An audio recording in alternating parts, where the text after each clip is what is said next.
ছোটবেলায় যে কত চড়ুইভাতি করলাম তা হিসাব ছাড়া সবাইকে নিয়ে অনেকবার চড়ুইভাতি করেছি। কিন্তু কখনো ভর্তা ভাত দিয়ে যে চড়ুইভাতি হয় এই আইডিয়াটা মাথায় আসে নাই বা কখনো আসলে সাহসও করি নাই যে ভর্তা ভাত দিয়ে আমরা চড়ুইভাতি করব।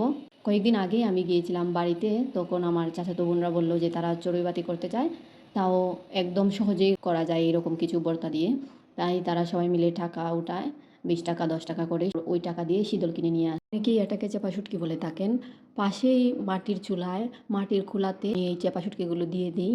তারপর যখন এক পাশ হয়ে যায় তখন উল্টে দিতে হবে, অপর পাশও যখন একদম পোড়া পোড়া হয়ে যাবে তখন শুটকিগুলোকে নামিয়ে নিতে হবে। তারপর প্রথমে এই যে শিলপাটায় বেটে রাখা সেই আস্ত লাল মরিচ আর রসুন কোয়া শুটকিগুলো দিয়ে আবারও ভালোভাবে সব কিছু বেটে স্বাদ মতো লবণ দিয়ে দিতে হবে।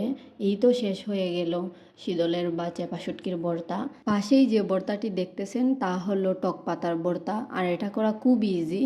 প্রথমেই আপনি গাছ থেকে টক পাতাগুলোকে তুলে নেবেন, তারপর ভালোভাবে ধুয়ে মাটির কুলাতে দিয়ে দিবেন। এরকম মাটির কুলাটা গরম হয়ে গেলে দিয়ে দিতে হবে।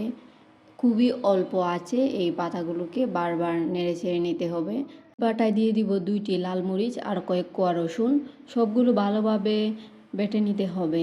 তারপর কুলা দেওয়া সেই টক পাতাকে দিয়ে দিতে হবে। সব কিছু আবারও একসঙ্গে বেটে নেওয়ার পরে খুবই সামান্য পরিমাণ আপনি লবণ ব্যবহার করবেন, কারণ টক পাতার ভর্তাতে পাতাটা একদম কম হয়ে যায়। এই তো হয়ে গেল আমাদের টক পাতার ভর্তা, খুবই ইজি এটা। তারপরে আমি আপনাদের সঙ্গে শেয়ার করব পাট শাক ভর্তা।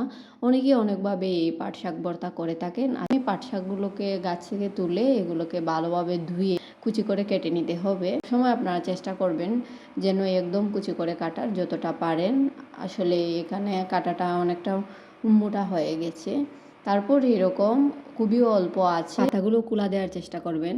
আর সেদিনের ওয়েদারটা ছিল খুবই বাজে, বারবার মনে হচ্ছিল যে বৃষ্টি চলে আসবে, বৃষ্টি চলে আসবে। খুবই তাড়াহুড়ার মধ্যে সবাই মিলে রান্না করতেছিলাম। এই তো আমি তখন শশা গাছের সেই ফুলগুলোকে দেখতেছিলাম, তার মধ্যেই আমার পাতাগুলো হয়ে গেল।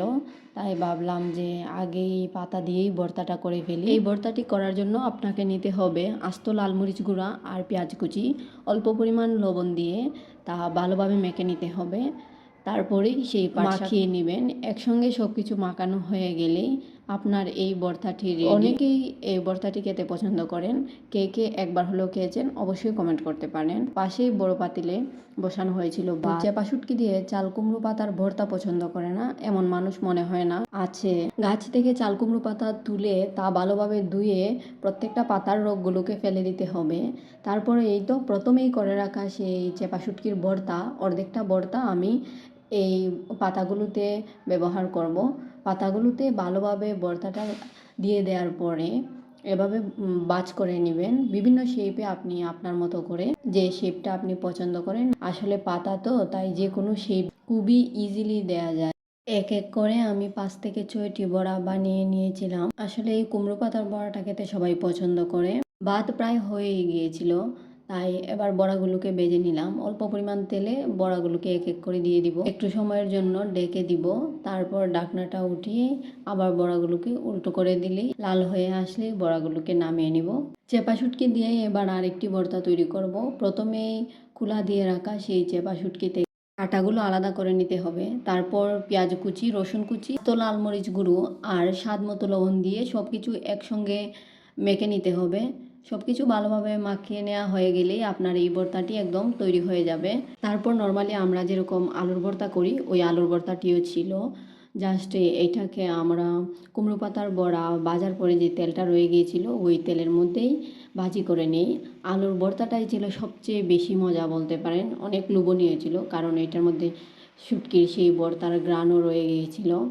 এই তো আমার সেই 6 পদের ভর্তা দিয়ে খাবারের প্লেট একদম রেডি। চড়ুইভাতি করে না এমন মানুষ মনে হয় খুবই কম আছে, কিন্তু কে কে একবার হলেও ভর্তা দিয়ে চড়ুইভাতি করেছেন অবশ্যই কমেন্ট করে জানাতে পারেন। আল্লাহ হাফেজ।